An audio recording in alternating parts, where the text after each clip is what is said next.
Hi, I'm Caroline Ferguson. I'm your mindset mentor and the creator of Body Mindset and the Goal Mastery Program. I'm also a cognitive behavioral hypnotherapist and communication specialist, and I'm proud to be the mindset partner for the wellness and style community, Embrace Yourself. Today I want to talk about the single most important factor that allows you to achieve what you want, whether that's contentment, business success, a great relationship, a happy family, a fit and healthy body, or anything else you'd love to have in your life. But that same thing is also stopping you from having the life you want. I'm talking about your self-talk. That's the voice in your head, or what I like to call your inner radio station. What kind of talk is your radio station broadcasting to you?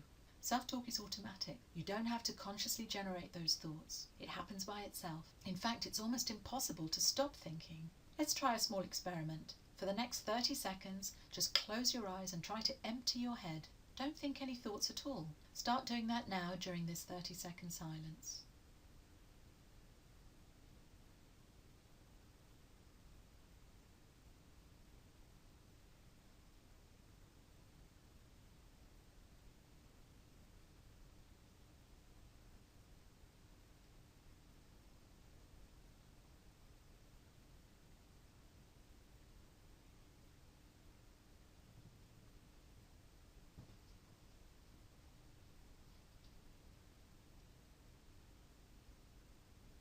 So how did you get on? Did you have a blissfully blank mind? Or like most people, did you find thoughts creeping in? I bet some of you were thinking, how long have I been doing this? Surely 30 seconds must be up by now. This is really hard. Well, depending on which researcher you talk to, each of us has between 20,000 and 70,000 thoughts every single day. That's an enormous number, even at the low end of that estimate. That is one thought every 3 seconds. And those thoughts vary a lot. Most of it's just neutral burble, like a running commentary on what's going on around us and what lies in store at any particular time. Self-talk can also be positive and supportive and constructive. But the chatter can become toxic, particularly if you're in the habit of constantly evaluating yourself or other people. When you make comparisons in your head, someone always comes off worse, and often that someone is you. The result is that sometimes you feel unsure about your abilities, not quite good enough, less than. Take your thoughts about your body. Nearly all women have at least one negative body thought a day, and 6 out of 10 women have an average of 13 negative thoughts a day. Would you speak to someone you love about her body the way you talk to yourself about yours? Of course you wouldn't.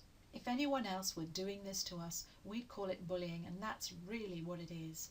We're abusing ourselves and bullying ourselves. You might think, well, sure, I'm a little hard on myself at times, but who isn't? It's just human nature. Well, your self-talk might not sound like a big deal, but it doesn't need to be extreme to have a horrible and lasting impact. Like any abuse, negative self-talk can be subtle, but when you regularly think in a way that's unsupportive or critical of yourself, even if the thoughts just seem offhand and casually thrown out there, you're creating a habit of constantly undermining yourself. Those thoughts are doing damage by maintaining and strengthening the habit you've developed of not feeling good enough. The truth is, your thoughts create your reality. Your self-talk governs your emotions, so what you think equals how you feel. Each self-deprecating thought actually hammers another nail into your sense of self-worth. Effectively, you're giving instructions to your unconscious mind that you are not good enough. Over time, that adds up to a big, self-created lie that stops you from understanding what you're really capable of and giving yourself permission to go for it. Your self-talk affects everything in your life. Your outlook, your emotions, your willpower, your motivation, how well you look after yourself. It affects how you look, your shape, your weight, eating habits, level of fitness. It impacts how you feel as a person, as a worthwhile woman. So where does all this chatter come from? Well, most of our thoughts are automatic. They're generated by our unconscious mind, which makes up around 90% of our brain power.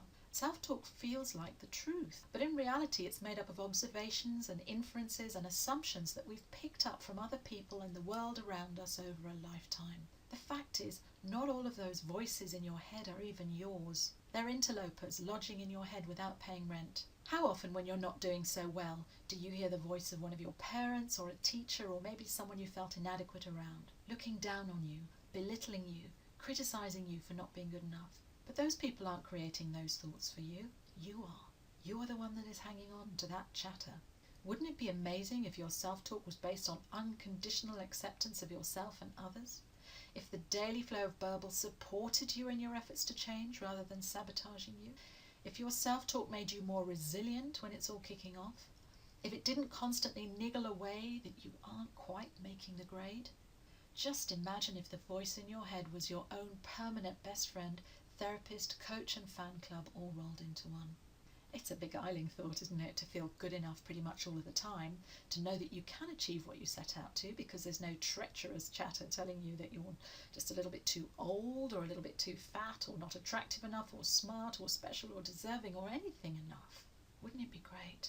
So how do we go about changing our self-talk when it's the result of decades worth of conditioning and habit? How do you retune your radio to a more helpful station? It's not easy, I'm not going to tell you it is, but it can be done and it's really worth learning how.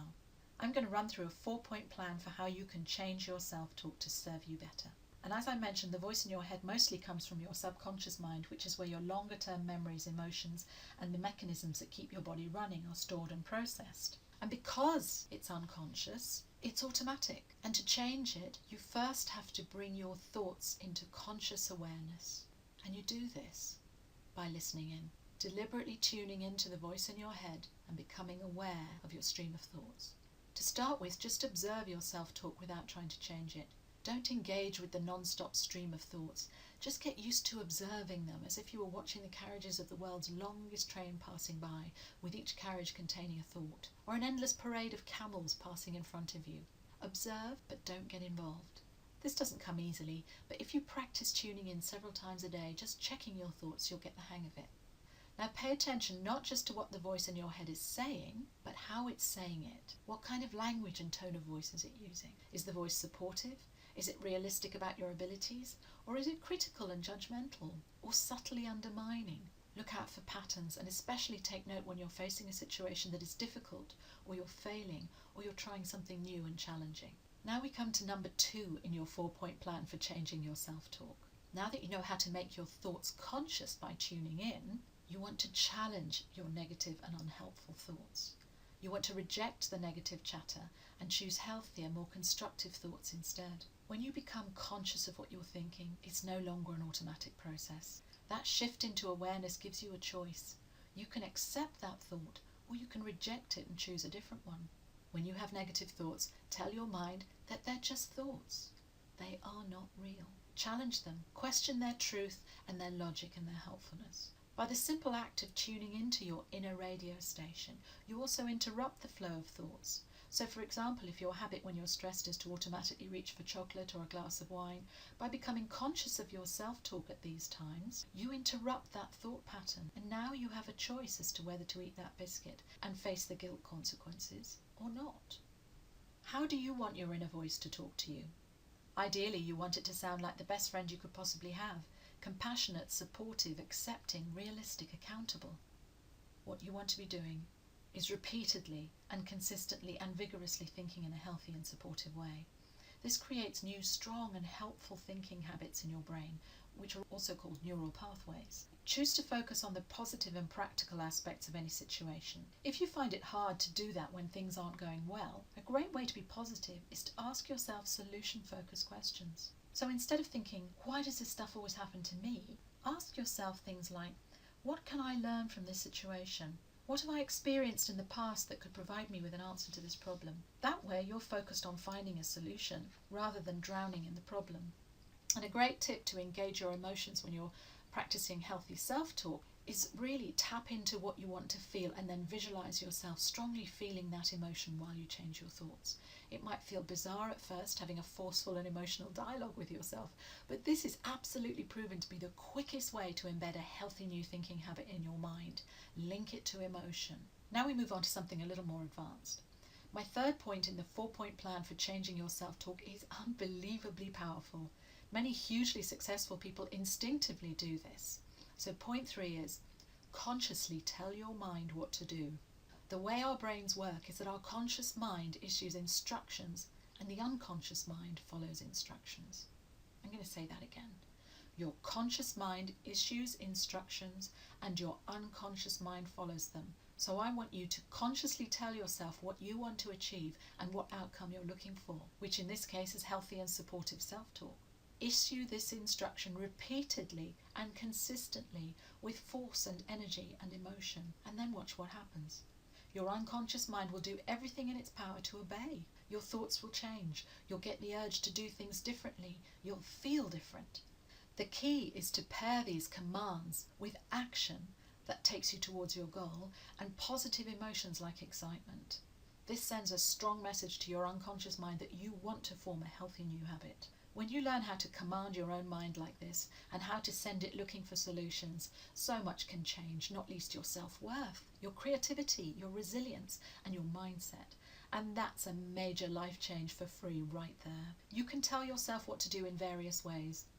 By setting clear goals and taking action, by using affirmations, via self-hypnosis and direct suggestions. But most importantly, just tell your mind what to do by regularly creating time to have a conscious, deliberate dialogue with yourself.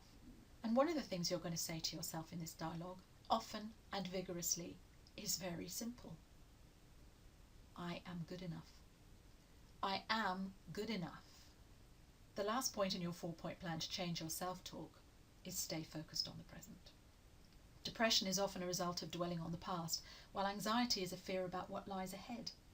But technically, the past is a memory, and the future hasn't happened yet. So actually, neither of those is tangibly real. They don't exist.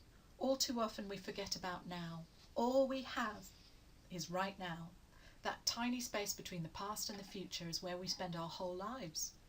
Living mindfully is all about paying attention to the moment, being present and honouring the now. So when you repeatedly find your thoughts straying backwards to the past or forwards to the future, and it's not proving helpful to you, you'll know that because you'll feel distressed by toxic emotions such as depression, anxiety, anger, hurt, guilt, shame, jealousy and envy. Instead, try focusing on right now and what you can do right now to create a more positive outcome for you and those around you. It will really help to get rid of that feeling of helplessness and that somehow you're inadequate. So that's my 4-point plan for changing your self-talk. I'll just run through those very quickly again. Number 1, tune in constantly and listen to your thoughts. Get used to observing what's going on in your head. Number 2, consciously challenge negative, unhealthy and unhelpful chatter and swap it for positive, flexible and helpful thoughts. Number 3, send instructions to your unconscious mind about how you want to think, feel and behave and what you want to achieve, and then take action based on those commands. Number 4, focus your thoughts on the here and now. The obvious exception to this is when you're consciously planning what your future will look like, which is also a mindful activity. So that's the 4-point plan to start changing your thoughts today. And really, if you can do even a little of this and make it a habit, it will change your life. The key is to practice all of these points regularly and with conviction. Remember to engage positive emotions and strongly imagine feeling excitement, love, joy. That's how you create a healthy new habit. So I'm Caroline Ferguson, Embrace Yourself's Mindset Partner. I hope you found these freestyle and wellness tips helpful and that you'll put them to great use. I can't wait to share more mindset secrets with you at our Luxury Women's Inspiration Day at Hanbury Manor in Hertfordshire on the 27th of June. It's going to be brilliant fun, really inspiring and luxurious and indulgent. Please join Sarah, Becky, Julie and me for a fabulous day that will help you to reboot your health and your personal style to look and feel amazing. It's the perfect day out for women of all ages, either on your own or with a group of friends. And we've got a great 3 for 2 offer on at the moment. So to book your ticket or to find out more, visit our homepage. The address is on screen. And please do join us on Facebook for more tips on how to look and feel fabulous. You'll find us at facebook.com/Embrace Yourself events. Until next time, take care.